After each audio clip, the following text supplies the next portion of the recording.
Tonight, we're going to turn this building into a giant games console using a few of these and a lot of imagination. Welcome to the Christmas Lectures.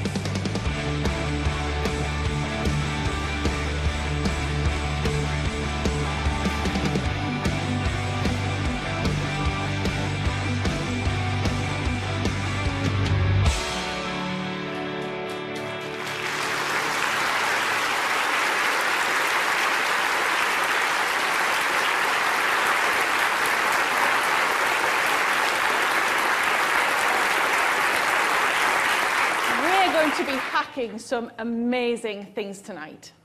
But I'm going to show you something very simple to start with, just to get you into the hacking frame of mind. I'm going to start with a little bit of graffiti.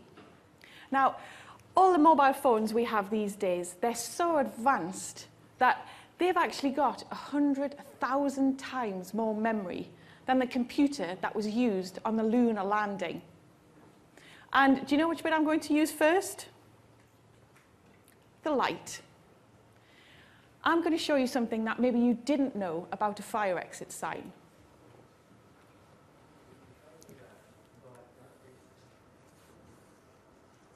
Did you know you could do that on a fire exit sign? It's cool, isn't it? You can write on the white bits. Now, it fades quickly, but I think that's probably actually quite good. The material is absorbing the light there, so it doesn't emit it straight away. Now, there's two reasons I wanted to do that. First, just to show you that here is my fire exit. And second, just by understanding how everyday objects work, we can manipulate them. We can play with them. I'm Danielle George, and I'm a Professor of Engineering at the University of Manchester. And I want to show you that anything is possible with a little bit of tinkering and a little bit of imagination. So if I just peel off the green part of my fire exit sign, and instead of using my phone, I want to print a message using my homemade wand. But I don't want to do this. I want somebody else to do this for me. So here we have a tablet, and we should be able to send this information to my LED wand. So, how about you? What's your name? Sasha. Sasha. Hi, Sasha. Right, what I want you to do, Sasha, is just write a very short word, just first short word that comes into your mind, okay? And then press send. I don't want to know what it is, but Dave, the cameraman here, is going to show everybody else. But you just tell me once you've actually done the word. Are we done, Sasha? Yeah? Brilliant. Okay, so what's happening with this is if I press this down, Sasha's word should be sent. The LEDs are flashing, so Sasha's word should be sent there already. So if I now go over my photoluminescent paper, I should be able to print out Sasha's word.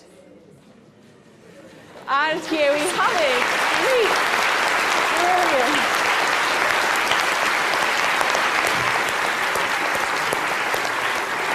Checking out your word, Sasha? Yeah? Brilliant. Okay, now that was just a bit of fun, but that's just what the heart of these lectures are all about. I want to be using some simple electronics, simple components that we all have around our house, and combining them with some coding, with some software, to do something really exciting. Now, the building blocks of technology are all around us and in our grasp. And the great thing is, you don't need a laboratory. You can start to address many of the engineering grand challenges that we have just by tinkering at home. Your garage, your bedroom, your kitchen table is your laboratory. In these lectures, I'm going to be taking three everyday components that we take for granted every day: the light bulb, the telephone, and the motor, and showing not only how they work, but what problems we can solve with them. So let's get started with the light bulb. Now, as a girl from Newcastle, I'm very pleased to say that this was invented by a Geordie, by Joseph Swan in 1879. And I want to honour this great invention that we take for granted every day by setting ourselves a grand challenge. Let's do something amazing with the light bulb that Swan could never even have imagined in 1879. Now, who likes to play computer games? Oh, lots. Good. You're going to love this lecture. So, drum roll, please. Sounds great. Tonight, we are going to turn a London skyscraper into a giant games console. This is the Shell Centre at London South Bank, and our aim is to turn all of the windows into a giant computer screen and play a Tetris-style game on this. Now, this actually makes me quite nervous. So I want to know how nervous it makes you feel. How confident are you we can do this? So by clapping, I want to know how confident you are. Can we do this? So, can we do this? Wow, okay. Pretty good. Excellent. Well, I tell you, you're a lot more confident than I am at the moment because I know how many steps we've got to go to do that. But I love your confidence. But before we break that down, I need some help playing this game. I need someone to get ready and go out to that building to be able to control our skyscraper. We've got a taxi waiting outside, and I need someone to jump in there right now and link up live with us from the Shell Centre. Now, you won't get to see the rest of the lecture, I'm afraid, but you would be part of something amazing. You are going to be part of Christmas lecture history. So, hands up. Who would like to go now? Okay, you down there. Yeah, brilliant. Okay, give them a round of applause.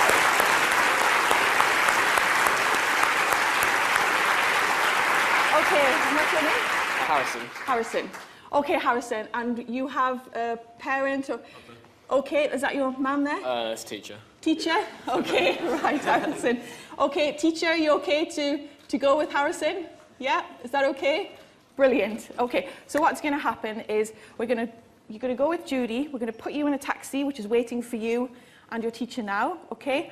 And then we're going to link up live with you at the Shell Centre, and you get to play the game. All right. All right? Brilliant. Thank you very much, Harrison.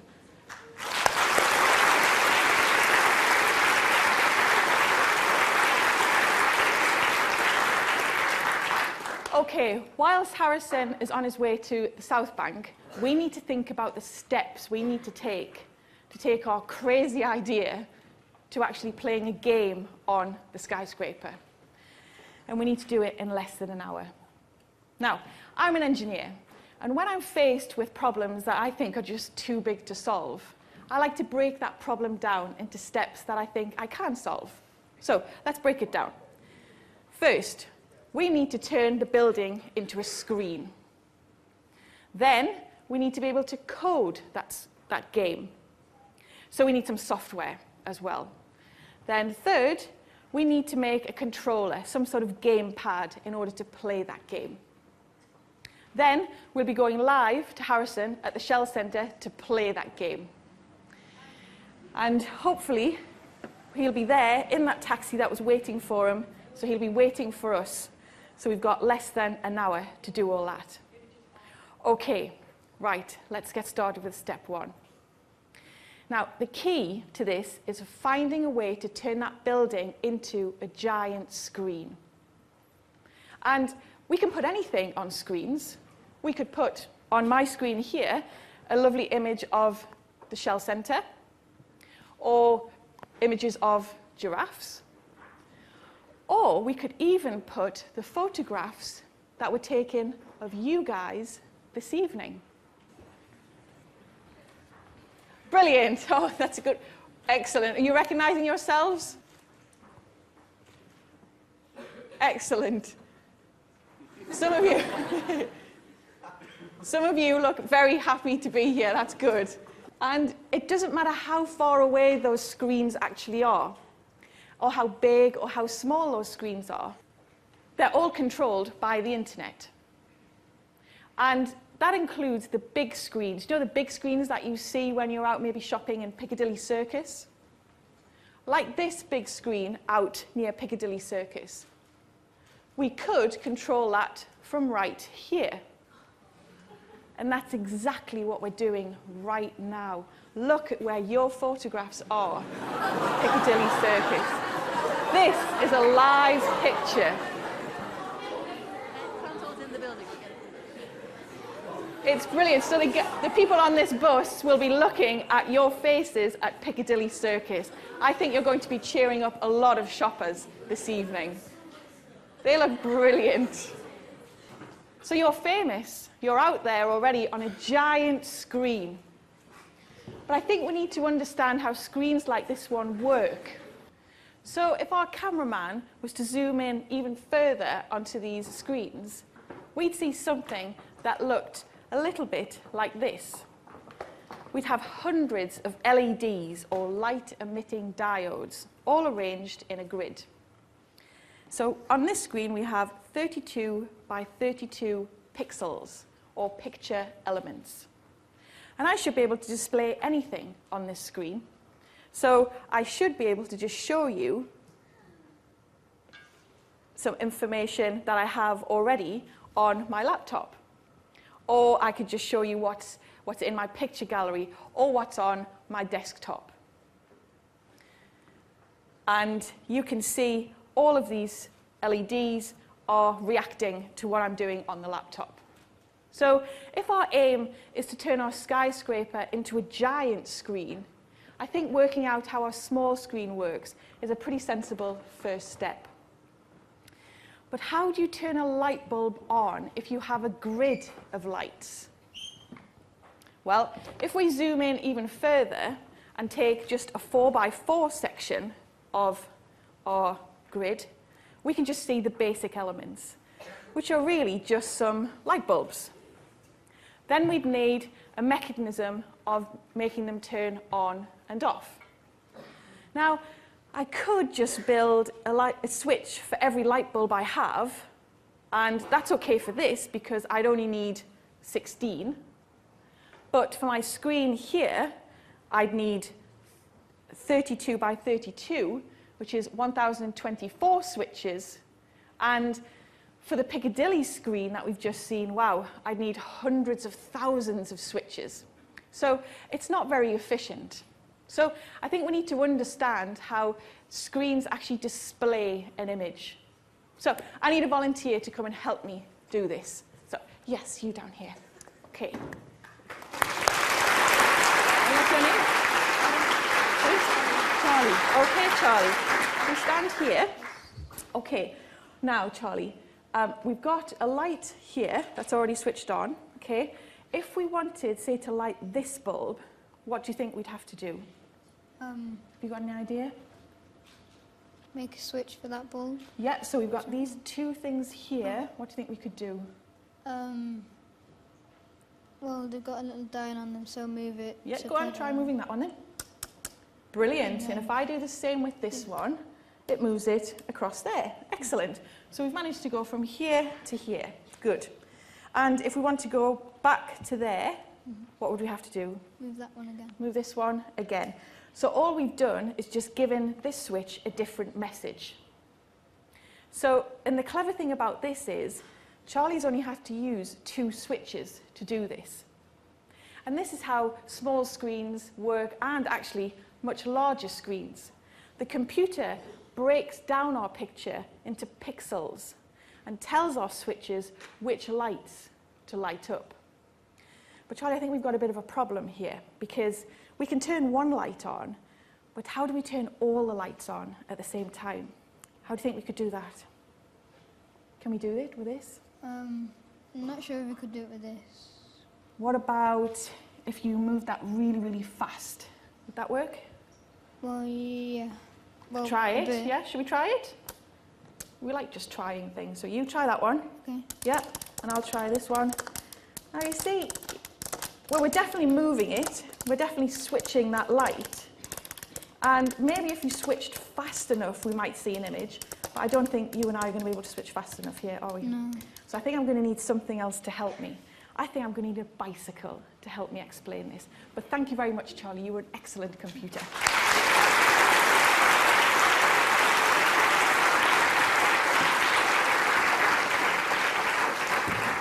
Now, what Charlie and I were just talking about there, about switching the lights very, very fast, is a phenomenon that is commonly called persistence of vision, or flicker fusion. And I'm going to use this bike to help me explain. Now, you can see this bike is slightly different. The back wheel has been hacked here. And basically, the owner has turned the back wheel into a screen.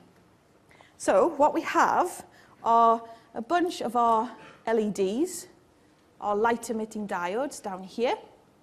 And then we have a little microcontroller, so a little computer in here. And then we also just have a little bit of software that's already been preloaded. And we have 3 of these strips on our back wheel. Now, I know what you're thinking. Surely that's not enough to form a screen, is it? We want to be able to see an image. So if I spin this wheel slowly, I can see I'm having some sort of input. I am affecting that. I don't know about you guys in the front there, but I'm not seeing an image yet. Are you? No? I don't think I'm going quite fast enough. So I think we need to go a little bit faster. Now, I'm not going to get on this bike, but Andy, my friend, is. So hi, Andy. Get yourself on there. The Royal Institution's very own answer to Bradley Wiggins is going to ride for us and see if we can see an image. So nice and fast, Andy. Okay, yeah. Brilliant. Now, can we see something? I can see something from here. It says Christmas lectures. Can we see it? Yeah? Brilliant. So what's happening there is all of the pixels are not lit up at the same time, but they flash so quickly. Oh, brill, there's a light bulb as well, yeah. That we're getting that perception of continuous light. So it looks like all of them are lit up at the same time. That's brilliant. Thank you very much, Andy.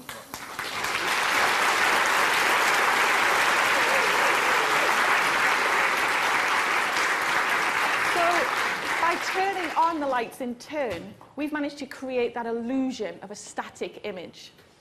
And this is exactly how LED screens work. From the very small screens that we have here to the very large screens. Screens like on top of the BT Tower, for example, which we've also taken over tonight. This is great. We're taking over all the screens in London. Now, it looks like all of the lights are on here to display our wonderful Christmas messages. But actually, only some of them are on. But we're creating this perception of continuous light. But can we apply what we've just learned here to our skyscraper? I've still got that question. How do you turn a whole building into a screen? Well, thankfully, we chose well with our building. So you can see our building is very rectangular. So it has windows which are like pixels, so our picture elements. And we have 13 floors and 14 windows on each floor. So 13 times 14 is 182. We all knew that, of course we did. And all the parents knew it, I'm sure. So we have 182 pixels. And like our small screen here, we need lots of lights. But we also need ways of controlling those lights, of turning them on and off. Now, the Shell building already has lots of lights in them, but they're all controlled floor by floor.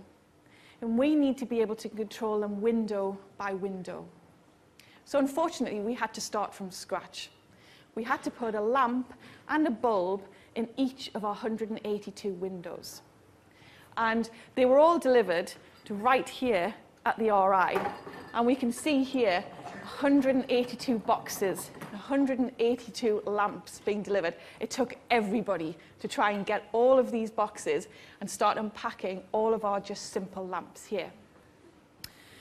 But now we need 182 light bulbs. So let's go back to Swan's incandescent light bulb. Could we use these?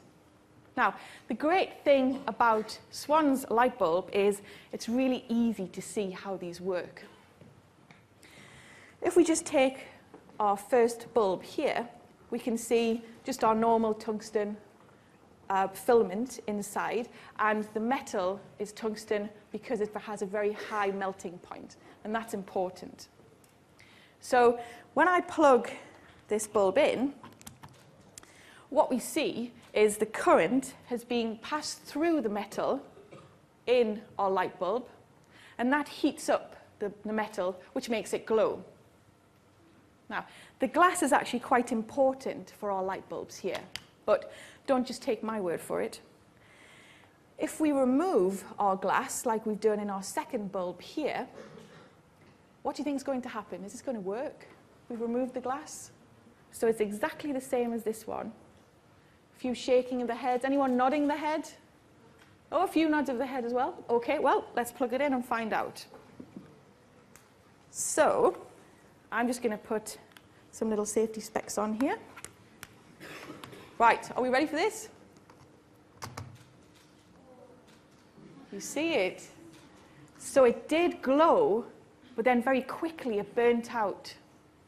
And the reason it does that is the glass is protecting the filament because there's protective gas around that filament. So it's not allowing the air to get to that filament. So once the oxygen gets to there, it burns out very, very quickly, as we just saw. But can we keep it glowing in another way? Well, Andy's going to help me with this, and I'm going to put my specs back on. Hi, Andy. Hi. So what we have is another bulb which has had the glass removed. So it still has our filament in there, but the glass has been removed again. And what Andy's going to do is fill this container with liquid nitrogen.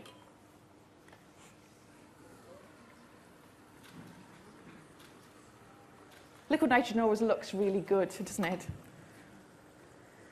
Right, so if I now dip my light bulb in the liquid nitrogen, so it's completely covered,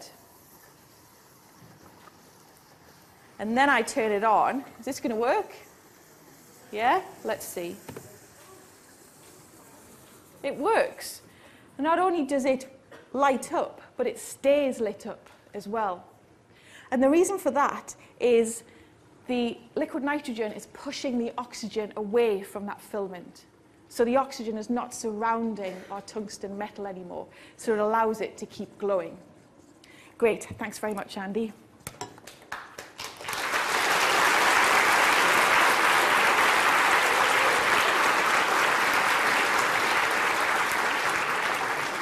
Now, the problem with Swan's light bulbs are they lose a lot of electric energy as heat. And we need not one light bulb, we need 182 light bulbs. So we needed something much more efficient. So we decided to look at LED bulbs. Now, they're still quite expensive, but they're much better at converting electrical energy to light energy. So they use much less power and they don't get as hot. So that's what we did. We got 182 LED bulbs, one for every window. Now, we needed to make sure that we could actually see that window glow. So we used some baking paper here to diffuse the light in our windows.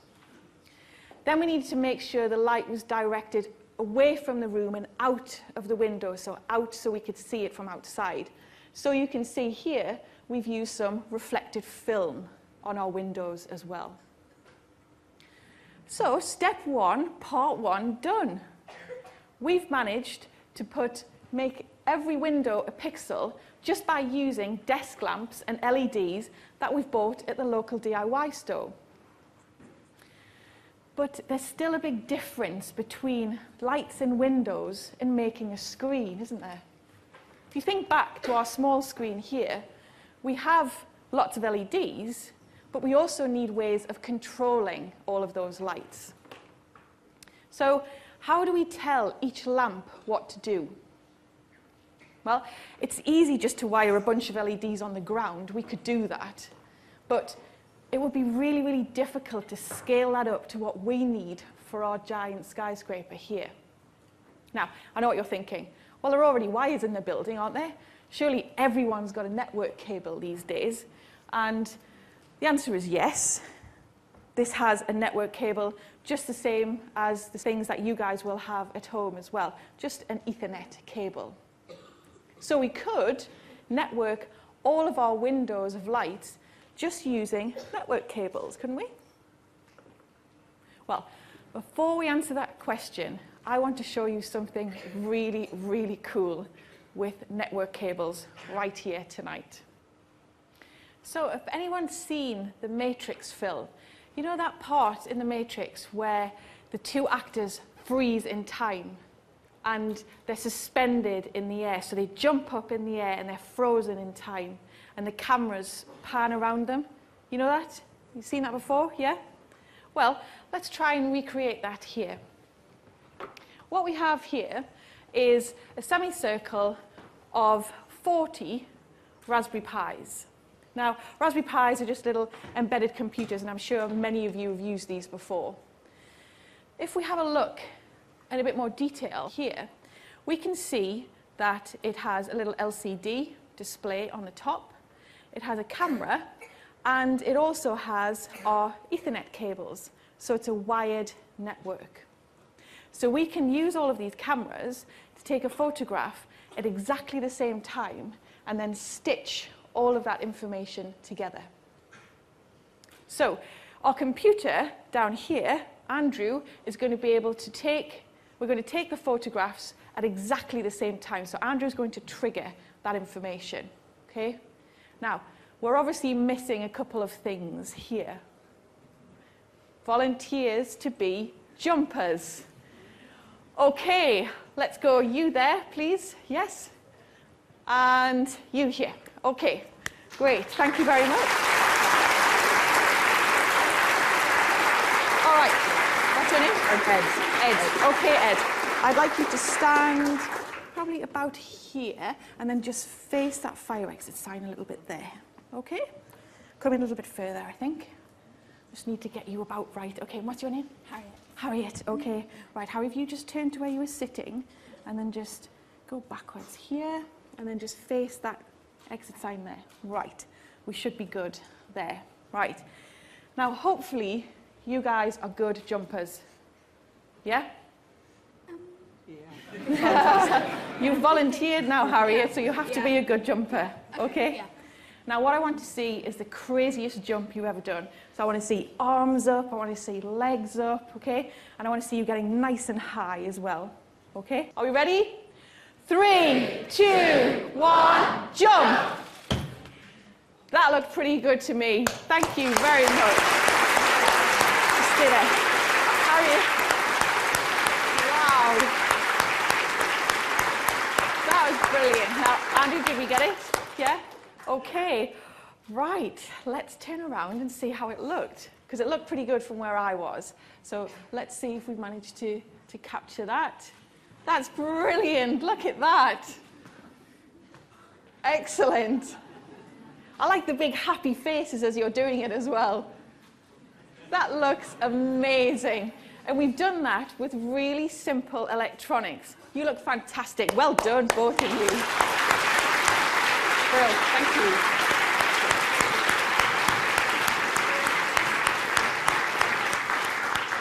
And that's a great way to show a wired network and what it can do. But unfortunately, we can't plug our lamps straight into a network point like we could with our little embedded computers. So we still need to find a way of turning our desk lamps on and off if we're going to be able to play this game at the Shell Centre in about 30 minutes. So I need to replicate something. If I was turning a lamp on and off, I need to replicate what my thumb would be doing, turning that lamp on and off. And I need something that is telling my thumb what to do. So I need a bit of a brain, and I need a mechanical thumb. So what we have here is another little thing that you can do at home. And what we've got is a tiny little motor, and you can hack this from something else in your home. And we're going to use that to switch the light on and off.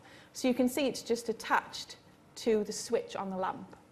And the good thing about this is there's no mains tampering. So I haven't had to tamper with the electric mains, so it's really safe for you to do at home. Now, this motor is attached to another little circuit board here. And again, they're probably little boards that you've already played with before. They're not expensive, and we've just got some software from the internet as well. The difference with this is it has a wireless receiver on board. So we should be able to communicate with our motor wirelessly. But I'm not going to do it. I'm going to get somebody else to do it. And I'm going to go up here again. I'm not going to choose the same person, Sasha, don't worry.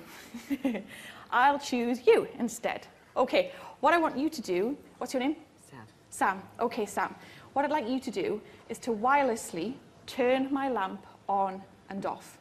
Now, there might be a little bit of a delay because we're using the Wi-Fi network here, okay? But just using the on-off switch there, you should be able to turn it on first, so let's try. Have a little bit of a delay. Brilliant, excellent. So turn it off. Excellent. So all the motor is doing is just rotating. Try it again just to make sure it works. Excellent. And we'll turn it off. Just make sure you can turn it off. Do you turn the lights off at home? Yes. You do? Oh, you're very good. You're better than a lot of people I know. Very good. Thank you very much, Sam.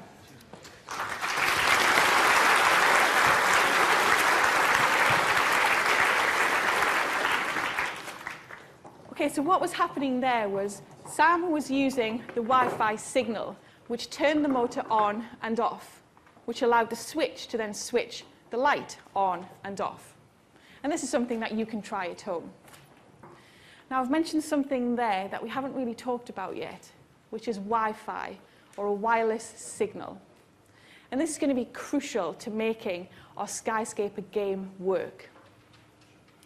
Now, our switches will rely on Wi-Fi signals to turn them on and off. So wireless would be a much better solution for our network because of the scale of our challenge. So instead of using our wired network now, our Ethernet cables, we can use a wireless network. And wireless networks are everywhere now. We've actually become a little bit too good at using wireless networks. If you think about the wireless devices just you guys have in your home, I bet every single person in your household has got a smartphone, maybe a tablet, maybe a laptop.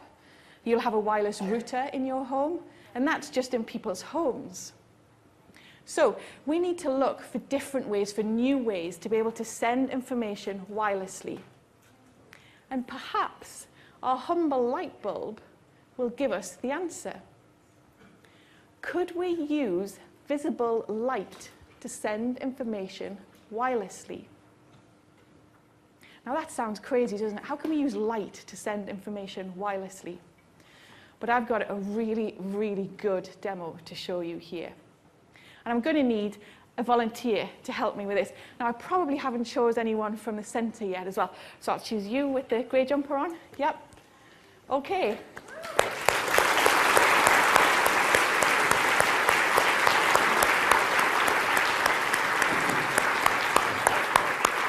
Okay, what's your name? Roisin. Roisin. Okay, Roisin, if you want to come and stand over here. I really like your necklace as well. Good light bulb. Okay, what we have, Roisin, is 2 laptops and a torch. And what we have is this laptop is running a movie. What I'd like you to do is to be able to carry the information that's on this laptop, which is just playing a little movie, and send it wirelessly to that laptop. And all you need to do is turn that torch so it faces the laptop over there. So you can just place it down, you don't need to hold it. Yeah. There is a movie playing over here, and the same movie is playing on that laptop as well. Now, just to prove that this works, just angle that torch away again. So it's just out of the way of the system. Now, that one stopped, but let's just check this one is still working. Come around here. So yeah, the video is still playing here, but it's stopped over there. So we've stopped the movie by just removing the light. Now shine it back again just to make sure we've got it. And then the movie should start playing again, and it's starting to play. All we're doing is using this torch. Now inside this torch, there are lots of LEDs and they're flashing millions of times a second. So it's like the old Morse code. Now in the future, we might be able to send information over the internet to laptops, just like Roisin's been doing there. And this would free up the space in the Wi-Fi networks and prevent a lot of further interference. But thank you, Roisin, for your help.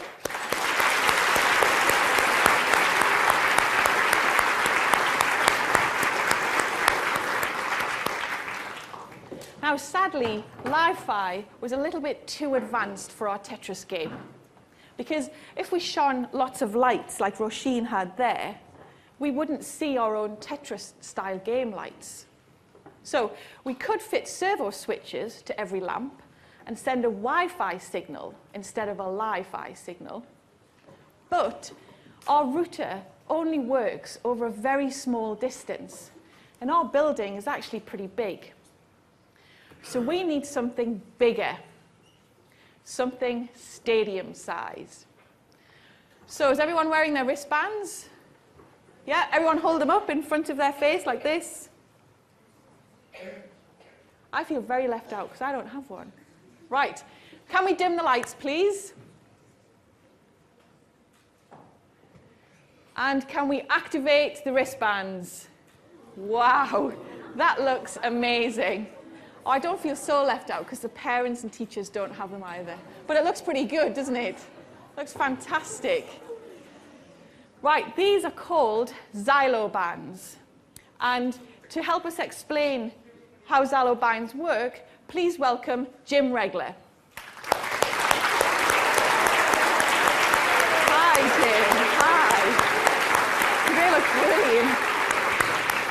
Now, these look absolutely fantastic, Jim. This one is for you. Yay, brilliant. And this is a wristband that has LEDs all around the strap and a small radio receiver here, Yeah, okay. which we can control using this remote control. Right, okay. And if you would like to press some buttons on the have a remote control, go, so if you press this button here, they will turn green. Well, And if you press this button here, they go red. fantastic. And if we press the glow button at the top, they will all start to glow nicely. This looks brilliant, by the way. Fantastic from down here. Okay, now I know you can actually group these as well. Yes. So how do the wristbands know which group they're in? What we can do with the wristbands, we can tell them which group they're in by zone, and I can demonstrate the zoning by pressing this button Brill. here. Excellent. And they obviously respond when they are told to by zone. That's fantastic. Now, as you know, Jim, we're trying to build a giant games console on a skyscraper this evening. So we need our Wi-Fi signal to go quite long distances. So how far have you actually got in terms of distance here? Well, we've built this system, obviously, to run stadiums and concerts. So we have successfully covered distances up to 500 metres and beyond. Brilliant, that's really good. And I think actually we've got some footage here of showing a Coldplay concert. And wow, look at all of those. That looks awesome. Indeed. And how many were there? There's about 30,000 there. 30,000. That must have been an amazing moment just to see that invention come to life. Absolutely fantastic. Thank you so much, Jim. Now,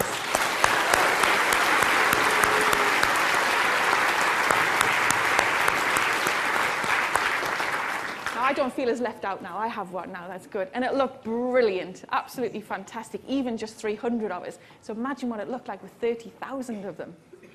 Now, we considered using these wristbands because they've got LEDs as their lights.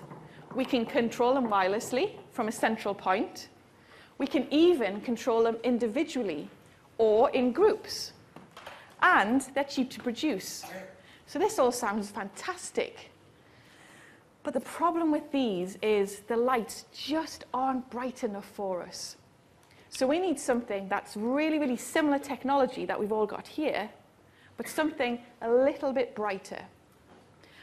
So we had another trip to the DIY store and we bought some LED bulbs.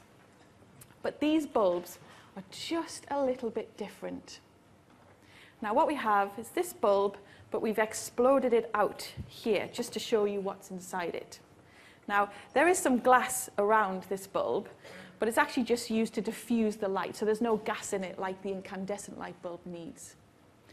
What you'll notice about this is what you might not expect in a light bulb is this part. This is the radio receiver, so it's just like the ones that we all have in our wristbands here. And this has a Wi-Fi network on it.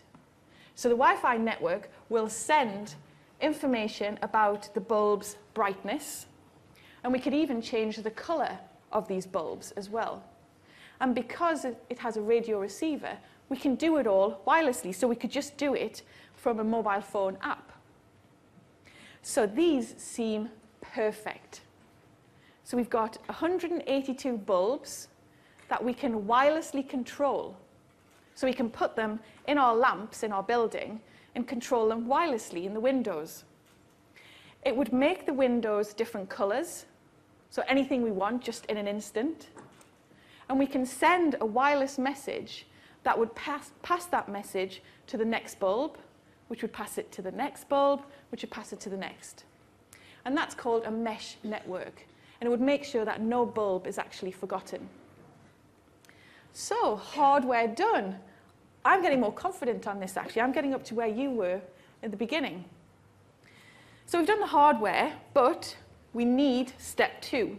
We need to control the software. So we need to write some programming. So let's do some coding. Now, I'm aware these are the Christmas lectures, and we haven't blown anything up yet, have we? Seems wrong. So please welcome CBBC resident explosives expert, Fran Scott. Hi, nice to see you. Okay, now I understand we're going to have a selection of balloons. We are. Here. And of course we have to have some hardware as well to be able to use our software on. Slowly coming on. Slowly, yes. Okay, so if you just talk us through what's happening So here. basically, these aren't just ordinary balloons. These balloons are explosive balloons. Excellent. They're full of a highly flammable gas, so when we let them off, they won't just pop. They're going to be small fireballs. Ooh, that sounds good. Okay. And what we're going to do is we're going to code those fireballs. Because all that coding does is it's a way to tell a computer how to take an input and convert that into some kind of output. Right, okay. So how do you start writing code like that, Fran? Right. Well, the thing is, to start with, you need input. Mm-hmm. So inputs usually, for an explosion, are a big red button. Yep. Here, we've got our small blue button. We like to be different. We That's do. Good, good. So that's going to be our input, but we need to code our input. So if we just look up at the screen now, that is our code that we're going to use to tell the computer what to do. Okay, brilliant. And it's in Python, which is a programming language. And if we just look here at that white text, it says that the blue button is allocated a number. Mm-hmm. And that number refers to digital switches within inside our small computer, because this is what we're going to use to set the explosions off. Okay, right. Different numbers mean different switches. Right, yep, got it. So blue button, number 22, and all we need to do is go down to this part of the code where it says input chosen. We delete the words input chosen, and we need to put in our number. 22. Okay. Yep. Simple. That's good. Okay. Right. And I see we've got an input, so that's good. Yeah. But now we need outputs, and I'm guessing the balloons are the output? They are. You can have an output Cool. that's a screen, or you can have an output that's exploding balloons. Right. Excellent. I've gone for exploding balloons. We like it. Good. And these are programmed to go off 1 second after each other. Okay. So we need to order which way those balloons are going to go Exactly. off. We haven't programmed Right. that bit yet. Okay, so I think these guys should... I think they choose should. that. Right, okay. So we need to choose which colour balloon goes off first. Okay, so we've got yellow, blue, green. So have a think about which one you want to go off first. If you want the yellow one to go off, shout yes now. Yes! Blue? Yes! Green? Yes! Oh, green. Green. Okay, green. Green. Definitely green. All I need to do is look at the number that green's allocated, which is 13. Okay. And I put that here where it says balloon 1.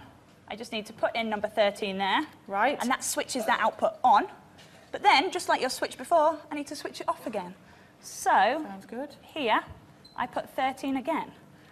Right. But that's the first balloon. So we need the second one now? We do. Right. Okay, so we've got yellow and blue left. Okay? If we want yellow to go off second, shout yes. Now? Yes! Blue? Yes! Oh, definitely blue. Blue, so number 12, I'll get yellow. coding that. I don't know what's wrong with yellow. Number 12 there. And then yellow is 13. So we put, no, yellow is 11. 11. So we put 11 there, and then 11 in this one. Right. Here. Brilliant. Now, I also saw something before, yeah, that's still up there. Now it says output 16, print boom. That Yes. sounds really good to me. What's that? Well, that's because these balloons, they're like our countdown to our final explosion, and that's why they go off 1 second after each other. Okay. But what we now need is our final explosion. Okay. So put those on. Right. Brilliant. And that final explosion comes from in here. And what we've got is inside here, we have got a balloon. And that balloon is full of an explosive mix of gas. So not just highly flammable gas, an explosive mix. Okay. So it's going to be loud. Yeah, And I'm excellent. just going to put that inside there. And inside the oil drum, it's going to be a little louder. Right. But I've got some things to just put on top of the oil drum so we can see the explosion. Great. Okay. Just Oh, here. plastic balls. Brilliant. Get ready to catch them, everybody. Thank Okay. you. Oh, it's already.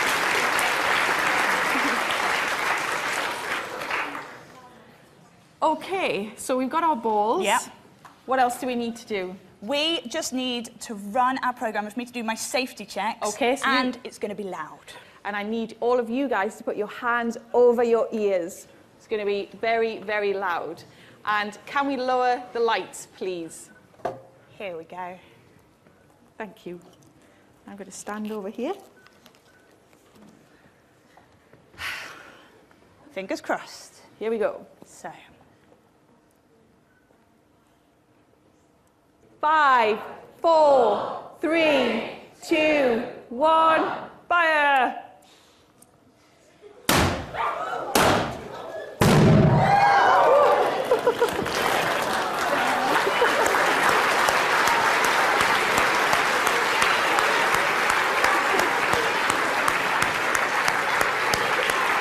That looks amazing, Fran. Okay, thank you so Thank much, you. Fran.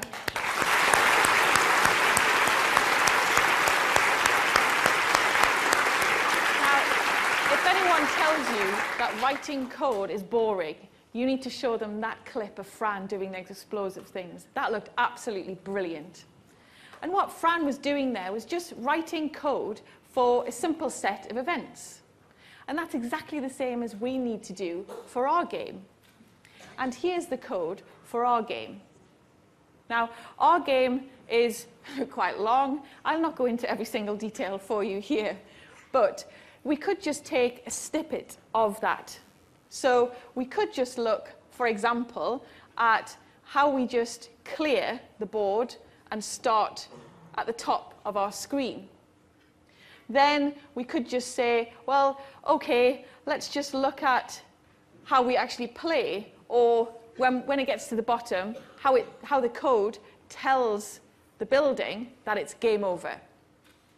Now, this looks like a long, long piece of code, but it has to be, because we're dealing with lots of different possible controls here.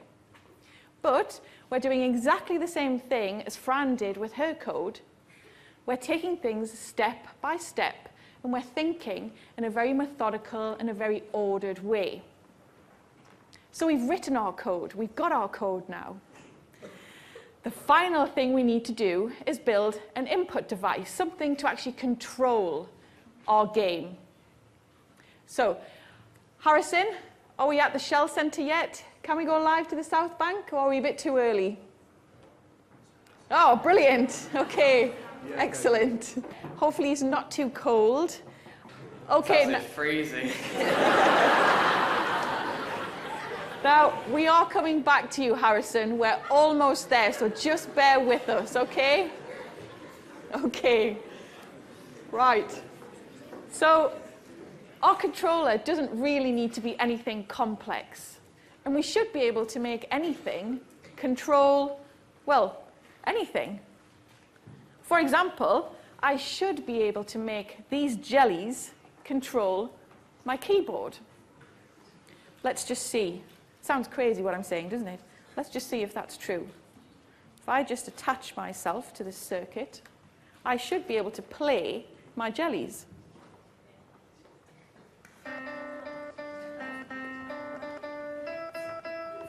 I can make a piano with jellies. Fantastic. And what's happening there is I'm just using a very simple circuit board here called a makey-makey circuit board, which is turning each of my jellies into a piano key. So that when I connect myself to this circuit, I'm completing that circuit by pressing one of the jellies. So I'm becoming part of that circuit. And the computer doesn't realize it's a jelly. It just thinks it's a message that's coming from its keyboard or its mouse. So I should just be able to play a tune. Or I'm a bit wobbly. Now, could we replace our jelly? Could we scale this up and replace our jelly with people, for example? Well, let's see if we can do that. Let's see if we can turn this front row here into a keyboard.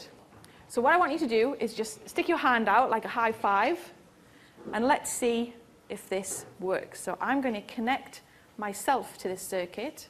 Should we try and play a tune? Ready?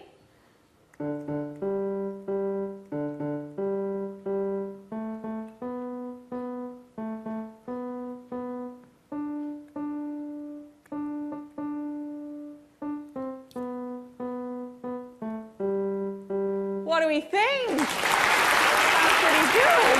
I think we could make that work for our skyscraper. I think we could make a simple gamepad, control pad, just using our simple circuit board.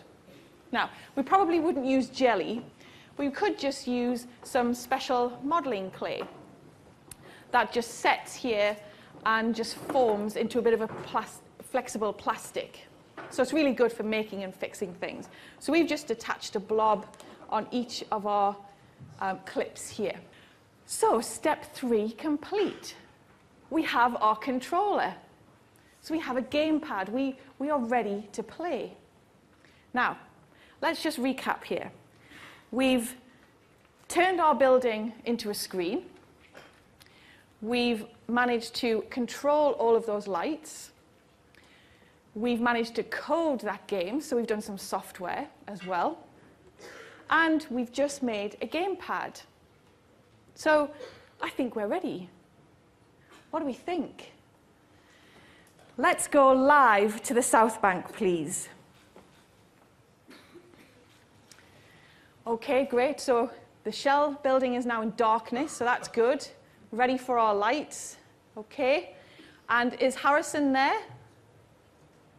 There he is. Great. Okay. Now, do you have a gamepad, Harrison? Yeah, I've got it here. Yeah. Excellent. Now, I know it looks funny, but I assure you it works. Okay, we're all set. Is everybody ready for this? Because this is it. I have no idea if this is going to work or not. But there's only one way to find out. Can we turn all of the lights red, please? Fantastic, yes. We're controlling it. Can we turn them green? Brilliant. Excellent.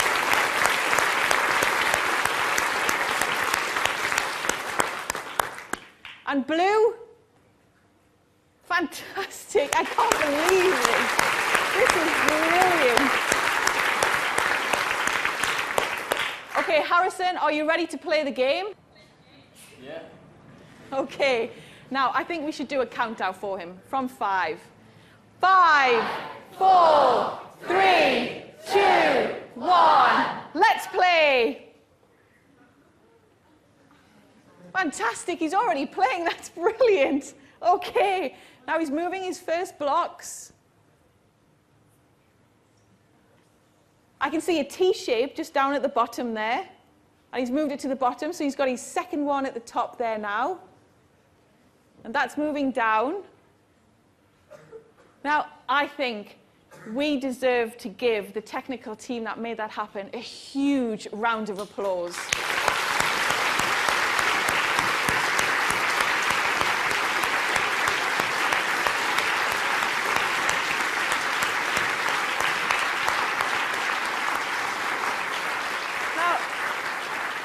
Brilliant. And we've got 1 or 2 pixels out there, just like you maybe have with an old screen or something. But it looks brilliant. We've just turned a London skyscraper into a games console, and it's working as it should. Harrison's pressing a button, and it's forming a circuit. The signal is then going into the laptop, which receives that instruction from the gamepad, and is adjusting that position of the falling block. And it's also converting our screen of that pattern of our 13 by 14 pixels. And when we put all of this together, it means Harrison can stand in Jubilee Gardens and play Tetris-style game on a skyscraper. I hope by following our journey from crazy idea to working solution, you've had a glimpse into the mind of an engineer. You've seen how the tools around you can do amazing things. You've seen how to think about things in your home slightly differently, and how they can be hacked to help you realize your own crazy ideas. You've seen how we can troubleshoot problems when they arise, and how often the best solution is actually the simplest one. And perhaps just because it's fun, is the best reason to do anything. In the next lecture, we're going to be looking at the telephone, Alexander Graham Bell's very own light bulb moment that brought us all much closer together. And we'll be attempting to use all of our senses to communicate and beam a special guest into the theatre by hologram. Okay, Harrison, have you had a good time playing Tetris on our skyscraper? Yeah, definitely. I'll never get a chance to play on a screen like this again. Good. I'm glad. Even though I know you look really, really cold, you did a fantastic job. Thank you so much, Harrison. And thank you to everybody here as well. Good night.